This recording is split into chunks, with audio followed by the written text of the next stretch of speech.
Hey my friend! How are you? Today I am going to talk about the symptoms of nasal polyps. Get rid of nasal polyps permanently and safely using the step-by-step guide called Nasal Polyps Treatment Miracle. Click the link below in video description to get instant access now. Nasal polyps tend to be unnoticeable at first, being dismissed as the irritation associated with a common cold. Some early symptoms include itchiness in your throat and your nose becoming stuffy or occasionally clogged up. These symptoms can increase, and are often followed by your nose running a lot, unexplained bleeding and your nostrils becoming clogged completely.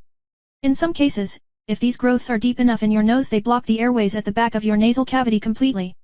When nasal polyps get big enough, they are easily visible from the outside. Nasal polyps can cause you to have difficulty breathing. Loss of sleep can result and snoring is a less common symptom, but also occurs if the mucus growths partly obstruct the airways. You will also find you are more tired and have difficulty concentrating. This is attributed to poor intake of air. You will often compensate by breathing through your mouth, which will cause you to be more susceptible to colds and upper airway infections.